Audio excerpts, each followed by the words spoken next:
Humberto Eco, o nome da Rosa 14, de novas presas, agitadores de discórdia. Tinha sido precisamente o Papa João, sempre temeroso dos movimentos dos simples que pregassem e praticassem a pobreza, que se tinha lançado contra os pregadores mendicantes, que, segundo ele, atraíam os curiosos arvorando estandartes pintados com figuras, pregavam e extorquiam dinheiro. Estaria o Papa simoníaco e corrupto, na verdade, quando equiparava frades mendicantes, que pregavam a pobreza, a estes bandos de deserdados e de rapinadores. Eu, naqueles dias, depois de ter viajado um pouco pela península italiana, já não tinha as ideias claras. Tinha ouvido frades de autopácio que, pregando, ameaçavam excomunhões e prometiam indulgências, absolviam de roubos e fratricídios, de homicídios e perjúrios contra o desembolso de dinheiro. Davam a entender que no seu hospital se celebravam por dia até 100 missas,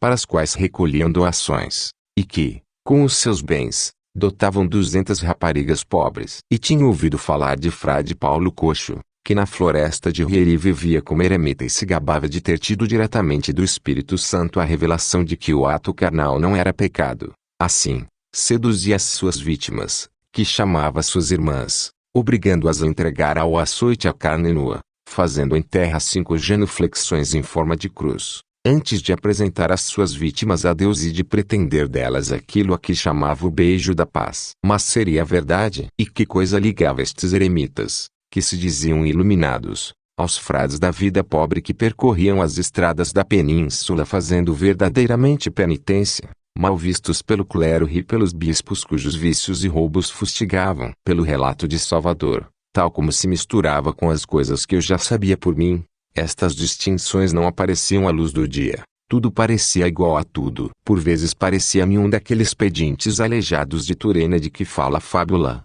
os quais, ao aproximarem-se dos despojos milagrosos de São Martinho, se puseram em fuga temendo que o santo escurasse, tirando-lhes assim a fonte dos seus lucros. E o santo, sem piedade, agraciou-os antes de chegarem à fronteira, punindo-os da sua malvadeza ao restituir-lhes o uso dos membros. Outras vezes, pelo contrário, o rosto ferido do monge iluminava-se de luz dulcíssima quando me contava como, vivendo entre aqueles bandos, tinha escutado a palavra dos pregadores franciscanos, como ele clandestinos, e tinha compreendido que a vida pobre e errante que levava não devia ser tomada como uma sombria necessidade mas como um gesto alegre de dedicação, e tinha começado a fazer parte de seitas e grupos penitenciais cujos nomes estropiava e cuja doutrina definia de modo bastante impróprio. Daí deduzi que tinha encontrado patarinos e valdenses, e talvez cátaros, arnaldistas e humilhados, e que, vagueando pelo mundo, tinha passado de grupo em grupo, assumindo gradualmente como missão a sua condição de errante e fazendo pelo Senhor aquilo que antes fazia pelo seu ventre. Mas como e até quando? Pelo que compreendi, uns 30 anos antes, ele tinha se agregado a um convento de menoritas na Toscana e aí tinha endossado o saio de São Francisco, sem tomar ordens. Ali, creio, tinha aprendido o pouco latim que falava, misturando-o com os falares de todos os lugares em que, pobre sem pátria, tinha estado e de todos os companheiros de número vagabundagem que tinha encontrado, desde os mercenários das minhas terras aos bogomilos dálmatas. Ali se tinha entregue a uma vida de penitência, dizia, penitência agite, citava-me com olhos inspirados, e de novo ouvia a fórmula que tinha intrigado Guilherme, mas, segundo parece, também os frades menores junto de quem estava tinham ideias confusas, porque, irados contra o canônico da igreja vizinha,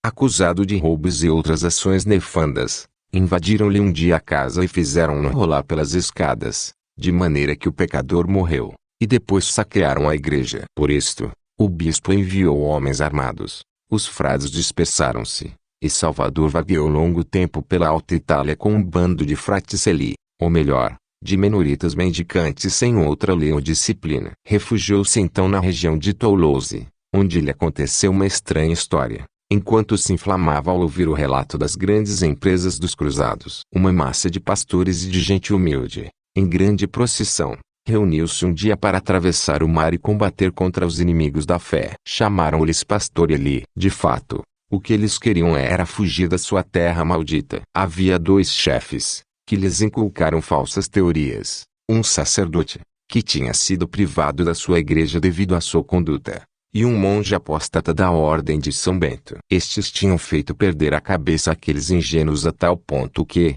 correndo em bandos atrás deles, até rapazes de 16 anos, contra a vontade dos pais, levando consigo apenas uma sacola e um bordão, sem dinheiro, abandonando os campos, os seguiam como um rebanho e formavam uma grande multidão. Então, já não seguiam-me nem a razão nem a justiça, mas apenas a força e a sua vontade. Encontraram-se todos juntos, finalmente livres e com uma obscura esperança de terras prometidas, como que os embriagou. Percorriam as aldeias e as cidades apoderando-se de tudo, e se um deles era preso assaltavam as prisões e libertavam-no. Quando entraram na fortaleza de Paris para fazer sair alguns dos seus companheiros que os senhores tinham mandado prender, pois que o preboste de Paris tentava opor resistência, feriram-no e atiraram-no pelos degraus da fortaleza e quebraram as portas do cárcere. Depois alinharam-se em posição de batalha no prado de Saint-Germain. Mas ninguém ousou fazer-lhes frente, e saíram de Paris e dirigindo-se para a Aquitânia. E matavam todos os judeus que iam encontrando e despojavam-nos dos seus bens. Por que os judeus? Perguntei a Salvador. E ele respondeu-me: e por que não? E explicou-me que toda a vida tinham ouvido os pregadores que os judeus eram os inimigos da cristandade e acumulavam os bens que a eles lhes eram negados. Perguntei-lhe se não era porém verdade que os bens eram acumulados pelos senhores e pelos bispos, através das décimas, e que, portanto, os pastores não combatiam os seus verdadeiros inimigos. Respondeu-me que, quando os verdadeiros inimigos são demasiado fortes, é preciso então escolher inimigos mais fracos. Refleti que, por esse motivo, os simples são assim chamados. Só os poderosos sabem sempre com grande clareza quem são os seus verdadeiros inimigos. Os senhores não queriam que inúmeros pastores lhe pusessem em perigo os seus bens, e foi portanto uma grande sorte para eles que os chefes dos pastores lhe insinuassem a ideia de que muitas das riquezas estavam entre os judeus. Perguntei quem tinha metido na cabeça a multidão que era preciso atacar os judeus. Salvador não se recordava. Creio que, quando se reúnem tais multidões seguindo uma promessa e pedindo de imediato alguma coisa, nunca se sabe quem fala no meio deles. Pensei que os seus chefes tinham sido educados nos conventos e nas escolas episcopais, e falavam a linguagem dos senhores, embora traduzissem em termos compreensíveis a pastores. E os pastores não sabiam onde estava o Papa, mas sabiam onde estavam os judeus. Em suma, tomaram de assalto uma alta e sólida torre do rei de França, onde os judeus, assustados, tinham acorrido a refugiar-se em massa. E os judeus que saíam por baixo das muralhas da torre defendiam-se corajosos e tenazmente, lançando lenha e pedras. Mas os pastores ali pegaram fogo à porta da torre, torturando os judeus barricados com o fumo e o fogo. Os judeus, não podendo salvar-se, preferindo matar-se a morrer às mãos dos não circuncisos, pediram a um deles, que parecia o mais corajoso, que os matasse com a espada. Ele consentiu, e matou quase 500. Depois saiu da torre com os filhos dos judeus, e pediu aos pastores Eli para ser batizado. Mas os pastores Eli disseram-lhe: tu fizeste um tal massacre entre a tua gente e agora pretendes livrar-te da morte. E fizeram-no em pedaços, poupando as crianças, que mandaram batizar. Depois dirigiram-se para Carcassonne, perpetrando muitas e sangrentas rapinas pelo caminho. Então o rei de França percebeu-se que eles tinham passado os limites e ordenou que se lhes opusesse resistência em todas as cidades por onde passassem e se defendessem inclusivamente os judeus como se fossem homens do rei. Por que é que o rei se tornou tão solícito para com os judeus naquela altura? Talvez por ter receio daquilo que os pastores lhe poderiam fazer em todo o reino e que o seu número crescesse demasiado. Então sentiu ternura até pelos judeus, quer porque os judeus eram úteis ao comércio do reino, quer porque agora era preciso destruir os pastores Eli, e era necessário que todos os bons cristãos achassem razão para chorarem sobre os seus delitos. Mas muitos cristãos não obedeceram ao rei, pensando que não era justo defender os judeus, que sempre tinham sido inimigos da fé cristã. E em muitas cidades a gente do povo, que tivera de pagar usura aos judeus, sentia-se feliz, porque os pastores Eli os puniam pela sua riqueza. Então, o rei ordenou sob pena de morte que não se desse ajuda aos pastores Eli. Reuniu um numeroso exército e atacou-os, e muitos deles foram mortos. Outros escaparam pela fuga e refugiaram-se nas florestas, onde pereceram à míngua. Em pouco tempo foram todos aniquilados. E o representante do rei capturou-os e enforcou-os aos 20 e 30 de cada vez nas árvores mais altas, para que a vista dos seus cadáveres servisse de exemplo eterno e mais ninguém ousasse perturbar a paz do reino. O fato singular é que Salvador me contou essa história como se tratasse de uma virtuosíssima empresa.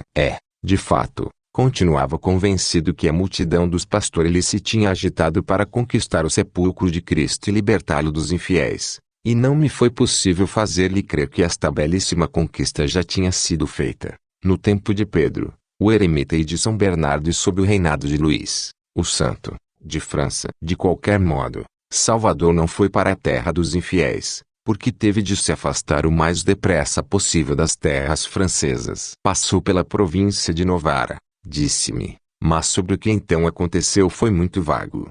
Número finalmente chegou a Casale, onde conseguiu que o acolhessem no convento dos menoritas, e creio que aqui tinha encontrado Remígio, precisamente no tempo em que muitos deles, perseguidos pelo Papa, mudavam de saio e procuravam refúgio em mosteiros de outra ordem, para não acabarem por ser queimados. Como de fato nos tinha contado Bertino, por causa das suas longas experiências em muitos trabalhos manuais, que tinha feito com fins desonestos quando errava livremente e com fins santos quando errava por amor de Cristo, Salvador foi logo escolhido pelo despenseiro como seu ajudante. Eis porque há muitos anos estava naquele sítio, pouco interessado nos fatos da ordem, muito na administração da cava e da despensa, livre de comer sem roubar e de louvar o Senhor sem ser queimado. Esta foi a história que dele ouvi, entre duas dentadas, e perguntei-me o que teria ele inventado e o que teria calado. Olhei-o com curiosidade, não pela singularidade da sua experiência, mas antes precisamente porque o que lhe tinha acontecido me parecia um epítome esplêndido de tantos eventos e movimentos que tornavam fascinante e incompreensível a Itália daquele tempo, que tinha emergido daquela conversa. A imagem de um homem de vida aventurosa, capaz até de matar um seu semelhante sem dar conta do seu próprio delito. Mas, embora naquele tempo uma ofensa à lei divina me parecesse igual a qualquer outra, começava já a compreender alguns dos fenômenos de que ouvia falar, e compreendia que uma coisa é o massacre e que uma multidão, arrebatada quase ao êxtase e trocando as leis do diabo pelas do Senhor, podia cometer, e outra coisa é delito individual perpetrado a sangue frio, no silêncio e na astúcia. E não me parecia que Salvador pudesse ter se manchado com um crime semelhante. Por outro lado, queria descobrir alguma coisa sobre as insinuações feitas pelo abade, e estava obcecado pela ideia de Frei Dolcino, de quem não sabia quase nada. E no entanto seu fantasma parecia adejar sobre muitas conversas que tinha ouvido naqueles 2 dias. Assim, perguntei-lhe a queima-roupa: nas tuas viagens nunca conheceste Frei Dolcino? A reação de Salvador foi singular. Arregalou os olhos, se acaso pudesse tê-los ainda mais arregalados, benzeu-se repetidas vezes, murmurou algumas frases entrecortadas, numa linguagem que daquela vez, verdadeiramente não entendi, mas pareceram-me frases de negação. Até então tinha-me olhado com a simpatia e confiança, diria com amizade. Naquele instante olhou-me quase com rancor. Depois, com um pretexto qualquer, foi-se embora. A partir de agora não podia resistir mais. Quem era este frade que incutia terror a quem ouvia nomear? Decidi que não podia ficar mais tempo subjugado pelo meu desejo de saber. Uma ideia me atravessou a mente. O Bertino. Ele próprio tinha pronunciado aquele nome, na primeira noite em que o encontramos. Ele sabia tudo das vicissitudes claras e obscuras dos frades, Fraticelli, número e outras raças daqueles últimos anos. Onde podia encontrá-lo aquela flora? Certamente na igreja, mergulhado na oração. E foi ali, visto que gozava de um momento de liberdade, que me dirigi. Não encontrei,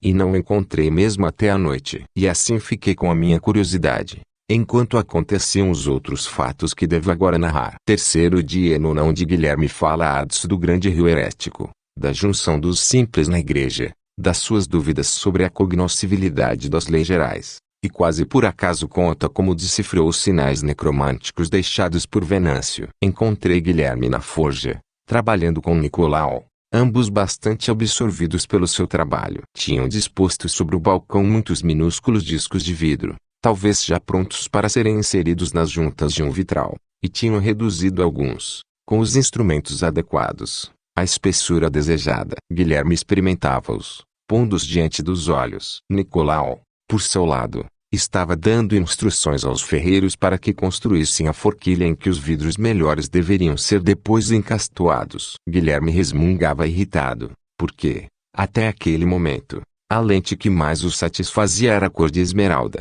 e ele, dizia, não queria ver os pergaminhos como se fossem prados. Nicolau afastou-se para vigiar os ferreiros. Enquanto se atarefava com os seus pequenos discos, contei-lhe o meu diálogo com Salvador. O homem teve várias experiências, disse. Talvez tenha estado realmente com os Docinianos. Esta abadia é um verdadeiro microcosmo. Quando tivermos cá os legados do Papa João e Frei Miguel, o quadro estará realmente completo. Mestre, disse-lhe, eu já não compreendo nada. A propósito de quê? Adso. Primeiro, acerca das diferenças entre grupos heréticos. Mas isso pergunto-vos depois. Agora estou preocupado com o próprio problema da diferença. Tive a impressão de que, falando com o Bertino, vós tentastes demonstrar-lhe que são todos iguais, santos e hereges. Ao invés, falando com o abade, vós esforçáveis-vos por lhe explicar a diferença entre herege e herege, e entre herege e ortodoxo. Isto é, vos censuráveis o Bertino que considerasse diferentes aqueles que no fundo eram iguais, e ao abade que ele considerasse iguais aqueles que no fundo eram diferentes. Guilherme pousou por um instante as lentes sobre a mesa. Número meu bom Adso, disse, procuremos fazer distinções, e distingamos então nos termos das escolas de Paris. Então, dizem por lá, todos os homens têm a mesma forma substancial, ou engano-me? De certo, disse, orgulhoso do meu saber, são animais racionais e se distinguem por serem capazes de rir. Muito bem. Porém, Tomás é diferente de Boaventura, e Tomás engorda enquanto Boaventura é magro, e até pode acontecer que o Gaxione seja mau enquanto Francisco é bom, e Aldemar é fleumático enquanto Agilulfo é bilioso. Ou não? Sem dúvida. É assim. Então isso significa que há identidade, em homens diferentes, quanto à sua forma substancial e diferença quanto aos acidentes, ou melhor, quanto às suas terminações superficiais.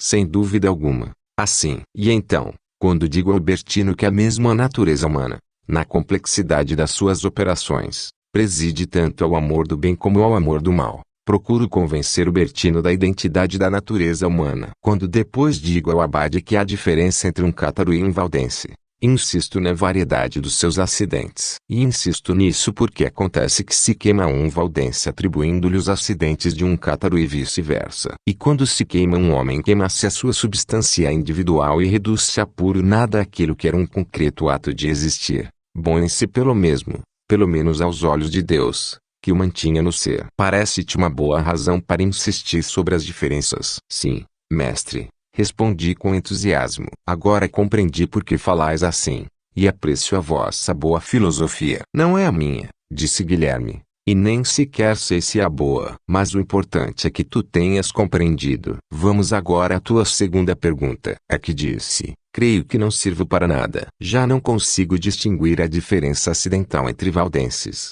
cátaros, pobres de Leão, humilhados, beguinos, santanários, lombardos, joaquimitas, patarinos, apostólicos, pobres lombardos, arnaudistas, guilhermistas, seguidores do livre espírito e luciferinos. Que hei de fazer?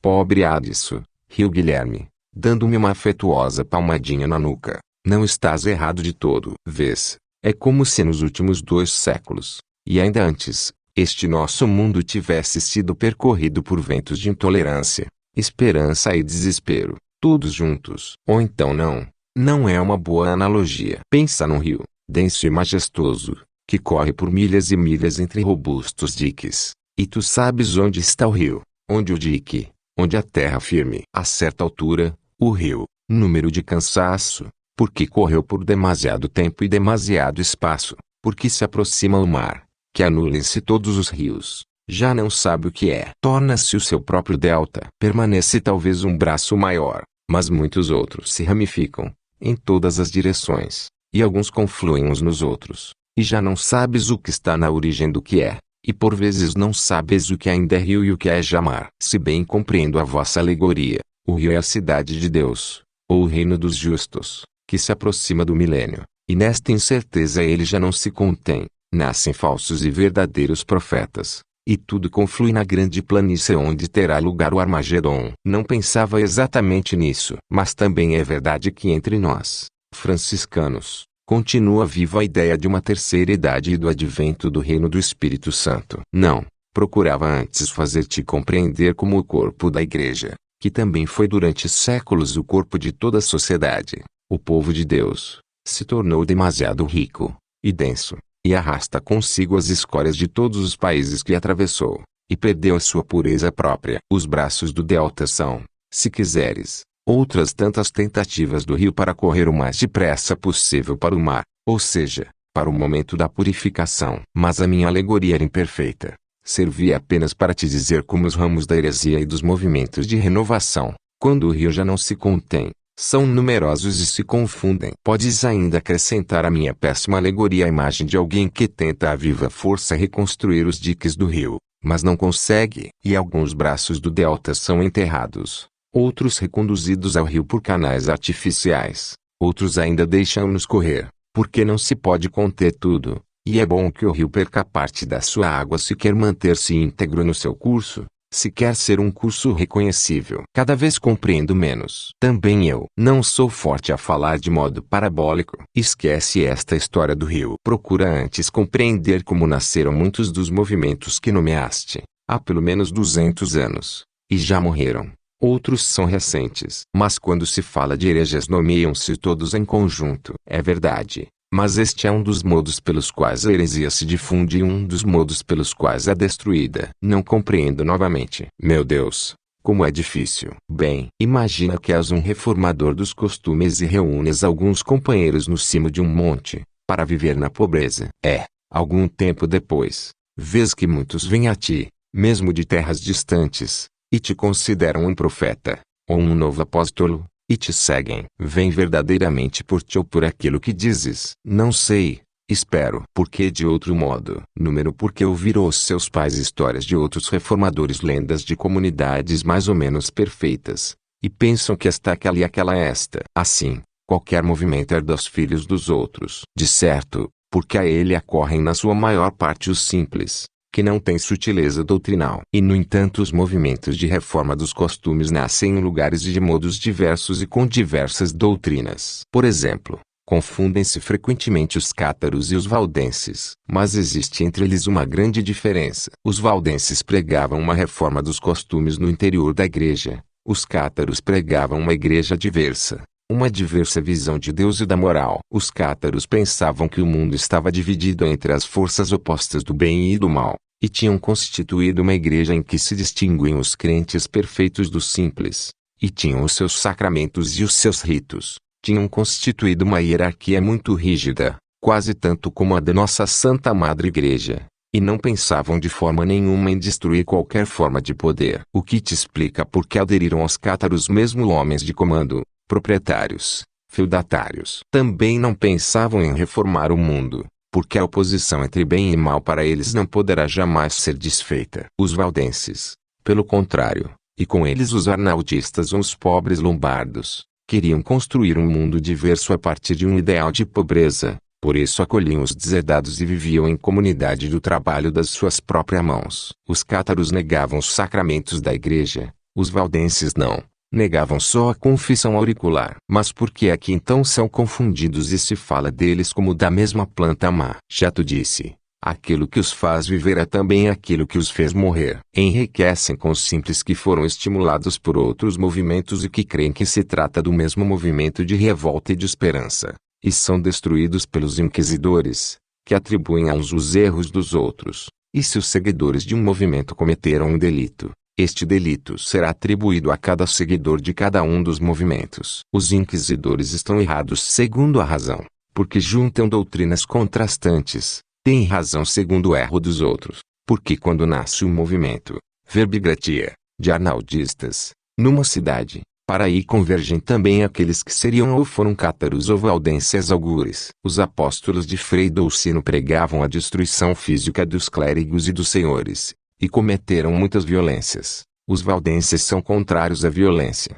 e os Fraticelli também. Mas tenho a certeza de que nos tempos de Frei Dolcino convergiram no seu grupo muitos que já tinham seguido a pregação dos Fraticelli ou dos valdenses. Os simples não podem escolher a sua heresia. Adso, agarram-se a quem prega na sua terra, a quem passa pela aldeia ou pela praça. É com isto que jogam os seus inimigos. Apresentar aos olhos do povo uma única heresia, que possa aconselhar ao mesmo tempo não só a recusa do prazer sexual mas também a comunhão dos corpos. É boa arte de pregador, porque mostra os hereges como um único enredo de diabólicas contradições que ofendem o senso comum.